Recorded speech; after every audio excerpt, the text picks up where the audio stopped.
রাতের ঝড়ে কড়ই গাছের মোটা ডালটা ভেঙে পড়েছে নাজিরদের পুরনো মাটির বাড়ির টিনের চালে। সাথে ভেঙেছে মর্জিনার মুরগির খোপটাও। বাইরে এখন বৃষ্টি না পড়লেও ঝড়ো হাওয়া থামেনি। সেই বিরূপ আবহাওয়ার মধ্যে নতুন টিন কিনে এনে মিল্টনকে সঙ্গে নিয়ে চাল ঠিক করার কাজে নেমে পড়েছে নাজির। মুমিনুল শাহ দাওয়ায় বসে চা মুড়ি খাচ্ছেন। খেতে খেতেই বললেন, আর কয়দিন এই পুরনো জিনিস মেরামত করে চলবি? নতুন ঘর তো দিছ তোই। চালে কাঠ পাচ্ছে নাজির। মিল্টন ডাকাচ্ছে তার কাটা। কাজ করতে করতে জবাব দিল, নতুন বাড়ির তো মাত্র 2টা ঘর, নওশাদারে থাকবো কই? তাহলে আমাগো মতো ইটের ঘর তোল, টেহা দেন। তোর কি কম আছে? আপনি কেউ তো কম নাই, উল্টা আমার বাপের ভাগের জমিও নিছেন, দেন টেহা, একেবারে ছাদ দিয়া বাড়ি করবো। আমরা তোর বাপের ভাগের জমি নিছি তো কেড়াই নিছে। তোর বাপেরে গিয়া জিগা, তুই তো আবার সব কথাই বুঝস। আমি বুঝলে হইব কি? আইন আর চেয়ারম্যান তো বুঝবো না। বুঝতে পারলে এত খাটাখাটুনির দরকার পড়তো? কিছু খুঁজতে গিয়ে আর কেউটে বের করতে দিলেন না মুমিনুল শাহ। চাই শব্দ করে চুমুক দিয়ে বললেন, কি আর কমু, শত্রুরা তো আর এমনি এমনি জিপ কাটে নাই, নিজকে পাপ ঢাকার লাইগাই কাটছে। হয়েছে, এক গান আর গাইতে হইব না। 2 ভাই সাবংশর হইয়াও তো এত বছর কোনো বাল ফেলাইতে পারলেন না। বিপরীতে বলার মতো কোনো শব্দ খুঁজে পেলেন না লোকটা, থেমে গেলেন। তাই তার কাটা লাগাতে লাগাতে মিল্টন ফিসফিস করে বলল, দেখছেন ভাইজান, উচিত কথা কইতেই থাইমা গেছে। নাজির হাসল, উচিত কথা বিসরে বললু বিষ, না কইলে মানুষ তোরে আদমরা গুরু বানাইয়া শকুনের মতো খাবলাইয়া খাইব, আর কইলে শত্রু বাড়ব। মিল্টন মাথা ঝাঁকালো। নাজিরের সমস্ত কথাই সে খুব মনোযোগ দিয়ে শোনে, নিজ জীবনে মেনে চলার চেষ্টা করে। ঘণ্টাখানেকের মধ্যে চাল ঠিক করে নিচে নেমে এলো তারা। মর্জিনা দুপুরের ভাত রান্না করার জন্য চাল ধুয়ে উনুন চালাচ্ছেন। বৃষ্টিতে কিছুটা ভিজে যাওয়ায় জ্বালাতে বেগ পেতে হচ্ছে। 2 জায়ের রান্নাঘর আর ভাতের হাঁড়ি আবার আলাদা। তাই কাজ করতে করতে তিনি বললেন, আমার খোপটাও ঠিক করে দে নাজির, রাতে মুরগি রাখুন কই। পারতাম না, নিজের পোলাকও গিয়া কোন। নিজের পোলা আর ভাসুরের পোলা কি আবার আলাদা? তগো আলাদা দেখছি কখনো? নাটক কম করেন মাঝিতে চাচি, সম্পত্তির বেলায় তো পেটের গোলানরেই ভাগ বটরা কইরা দিবেন। ভাসুরের পোলাগো কথা তখন মনেই থাকবো না। মর্জিনা রাশভারী কণ্ঠে বললেন, মাজিদা না, মর্জিনা আমার নাম। নিজের চাচের নামটাই যে পোলা মনে রাখতে পারে না, হ্যাঁ বাপ চাচার বংশ আগায় নিব কেমনে? যেমনে আমনের স্বামী নিতাছে। দেখ নাজির, কায়জা করবার ইচ্ছা নেই, খুব ঠিক কইরা দে। পারতাম না। শাহরিয়ার নাজমুল ভাইরে গিয়া কোন, এই সময়টুকু মিলে গিয়া বইয়া থাকলেও আমার লাভ, অনেক কাম পইরা রয়েছে। যে কোনো সময় আবার বৃষ্টি নামবো। কোনো কামের কথা কইলে খাটতেরামি করে। খুব খুব কিন্তু আমি নিজের জমির মাটি আইনাই কইরা দিচ্ছিলাম চাচি। হ্যাডাম থাকলে এবার পোলাগো দিয়া কইরা দেখান। পয়দা তো আর কম করেন নাই, একেবারে 8 বছরে পরপর 3টা। জয়াল মুখ শক্ত করে চোখ মুখ কুচকে নিলেন মর্জিনা। ঠোঁট নাড়িয়ে গালিও দিলেন বেশ কয়েকটা, পাছে যেন শুনতে না পাই। শুনলেই মহাবিপদ। তাল পাখার হাওয়ায় এক পর্যায়ে হঠাৎ করে জ্বলে উঠল উনুনের আগুন। চাঙের উপর ধানগুলি বস্তাবন্দি, রোদের অভাবে সিদ্ধ করা হয়নি। যেগুলো সিদ্ধ করে রোদে শুকানো হয়েছে সেগুলো ভাঙানো শেষ। নাচে ধান মিলে এসে প্রথমে তার ক্রয়কৃত ধানগুলোর একটা ব্যবস্থা করলো। কর্মচারীদের দিয়ে গোছগাছ করিয়ে গুদামজাত করতে করতে একেবারে হয়ে গেল বিকাল। তার মধ্যে অবশ্য গ্রামের বেশ কয়েকজন লোকও এসেছিল কিছু কাজে। কাজ তদারকি করতে করতে একসময় বিরক্ত হয়ে সে উঠে গেল। বাকিটা ম্যানেজারের হাতে ধরিয়ে দিয়ে সোজা চলে এলো ধান খেতে। এক রাতের বৃষ্টিতেই পানি জমে গিয়েছে বিভিন্ন ক্ষেতে। তার মধ্যে কিছু ক্ষেতে ধান কাটা শেষ, আবার কিছু ক্ষেতে এখনও কাটা বাকি, যা এখন পানির মধ্যে বন্দি। আর 2 দিন বৃষ্টি হলেই তলিয়ে যাওয়ার সম্ভাবনা প্রবল। মিল্টনকে দিয়ে বাড়ি থেকে পাতিল আর বাঁশ নিয়ে বাঁধা ছোট্ট জাল আনিয়ে এই অবস্থাতে লুঙ্গি কাছা দিয়ে মাছ ধরার কাজে লেগে পড়ল নাজির। বৃষ্টির পানিতে বিভিন্ন নদ নদী থেকে প্রচুর মাছ ভেসে আসে জমিতে। 5 মিশালি মাছ নাজিরের ভীষণ পছন্দের। জাল দিয়ে খেপ দিতে উঠে আসতে লাগলো বাইম, কুতুম, ট্যাংরা, মাগুর, পুঁটিসহ ছোট ছোট চিংড়ি মাছ।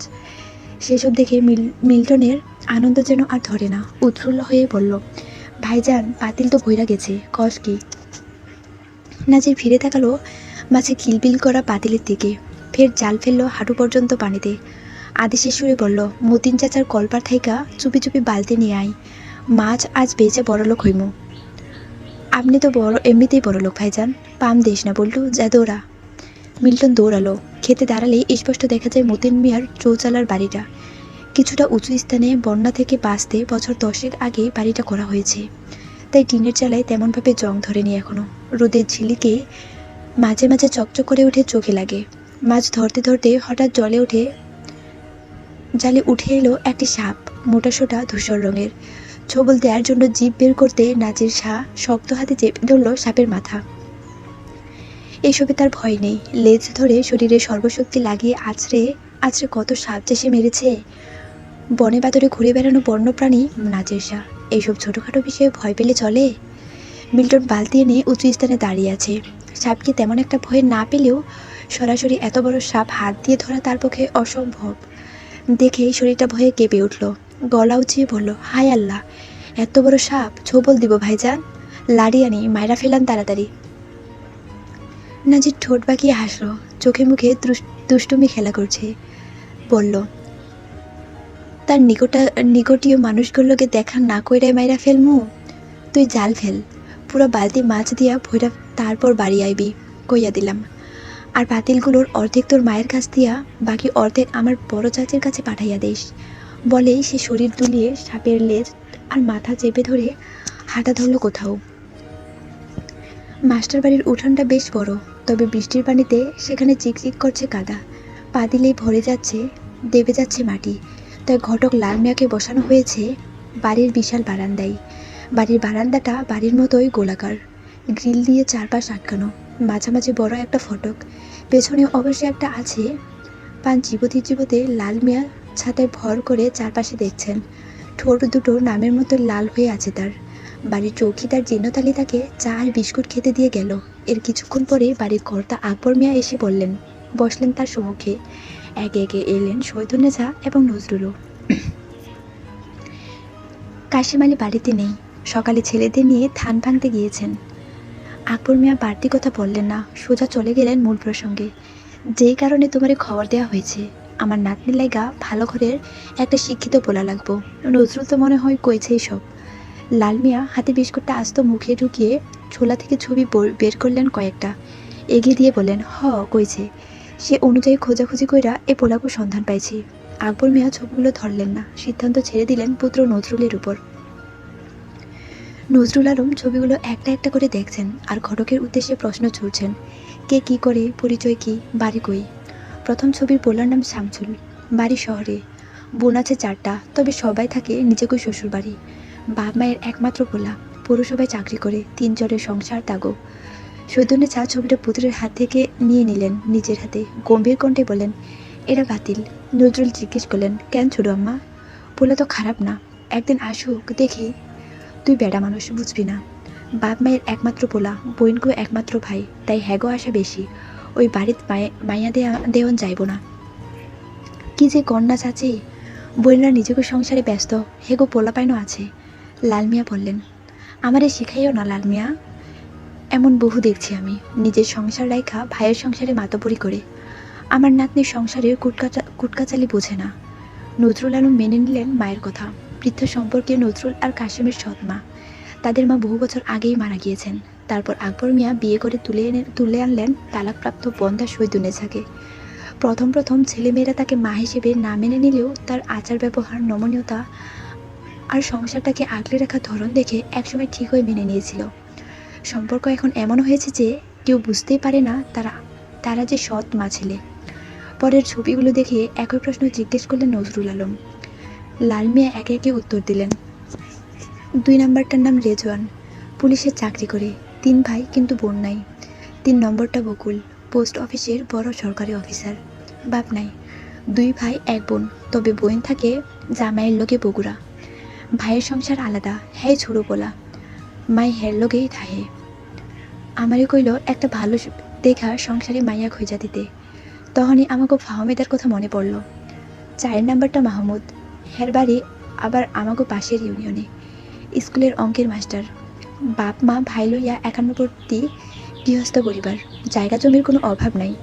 নাজমুল আলম অসন্তুষ্ট চিত্তে মাথা নাড়িয়ে বললেন, বকুল আর মাহমুদের পরিবারের আলাদা আলাদা দিন আইতে কও দেখি, কথা কই।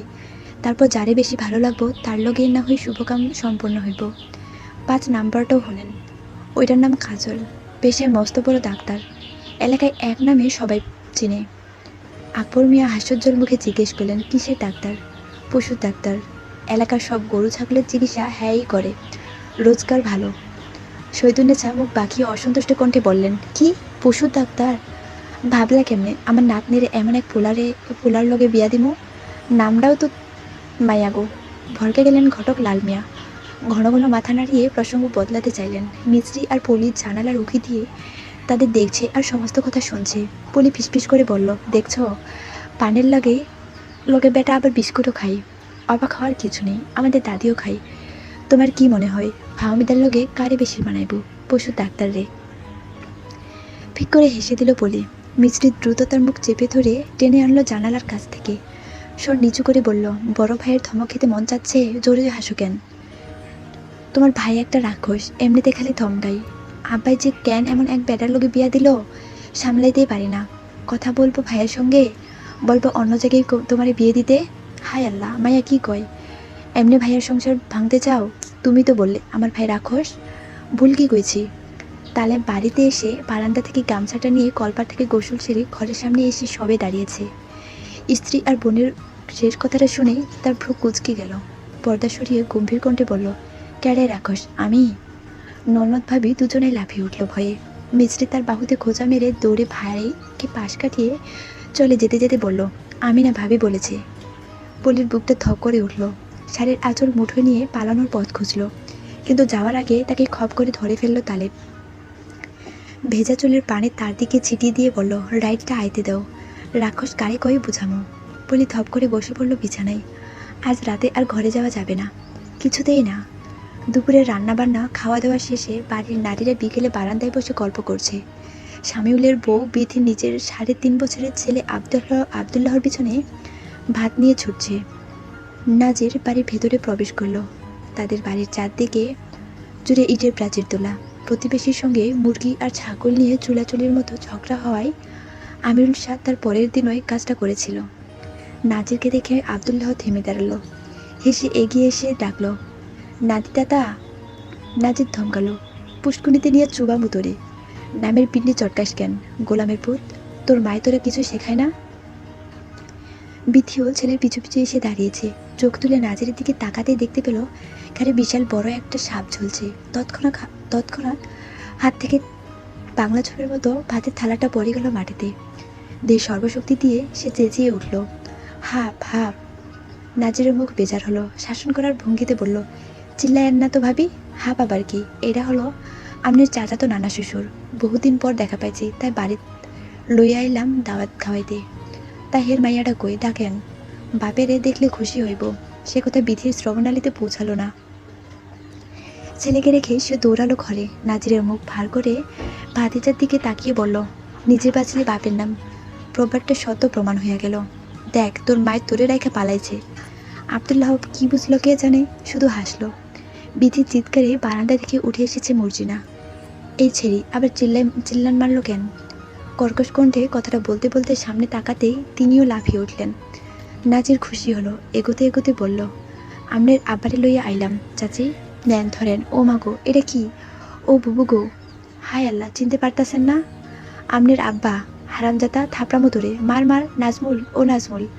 নাজির সাপের মুখ ধরে এগিয়ে মুখ ভার করে বলল, এটা কেমন কথা? এটা কেমন মাইয়া পয়দা করলেন চাচা তো নানা?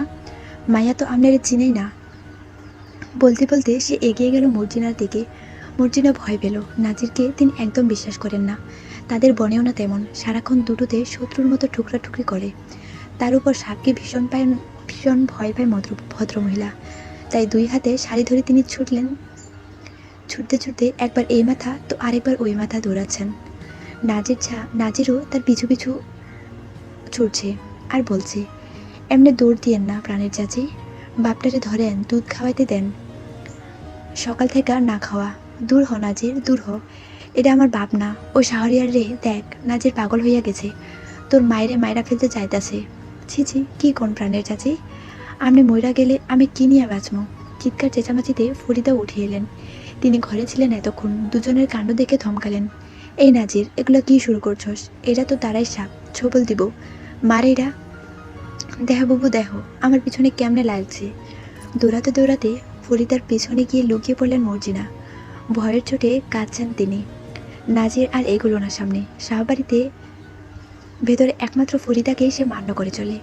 ছোটবেলায় যখন মা তাদের দুই ভাইকে ফেলে রেখে রাতের আধারে পরপুরুষের হাত ধরা পালিয়ে গিয়েছিল, তখন এই ফরিদা চাচি তাদের তুলে নিয়েছিল নিজের কোলে। এরপর মায়ের আদর দিয়ে এত বড় করেছে। এখনও রান্না করে খাওয়াই, তাই ফরিদার কথা শুনলেও সে তাই সর্বশক্তি দিয়ে সাপের লেজ ধরে ইচ্ছে মতো আছাড় মারল বেশ কয়েকবার। তাতেই চিৎপটাং। ধীরে ধীরে বিথিও ঘর থেকে বেরিয়ে এলো। ফরিদার আদেশে পানি এনে চাচি শাশুড়ির মুখের সামনে ধরল। মর্জিনার দম আটকে গিয়েছে। হাঁপাচ্ছেন তিনি। হাঁপাতে হাঁপাতে পানি পান করলেন। ফরিদা ফের ধমকালেন, তোর আকেল গুরুম কি লোভ পেয়েছে? চাচির লোকে কেউ এমন করে? যদি কিছু হইয়া যায় তো কি হইব? বাপ কি মাইয়ার ক্ষতি করে কখনো? মর্জিনা চেঁচিয়ে উঠলেন, আরেকবার যদি আমার বাপজানের হাপের লোকে তুলনা দেশ নাজির। তুলনা দেব কেন? হ্যাঁ তো বাপই। নাজির। নাজির দাঁত বের করে হাসল। তখনই মিল্টন এলো বাড়িতে। মাছের পাতিলটা ফরিদার দিকে বাড়িয়ে দিয়ে বলল, এগুলো নাজির ভাইজান ধরছে। ফরিদার মন লাফিয়ে উঠল খুশিতে।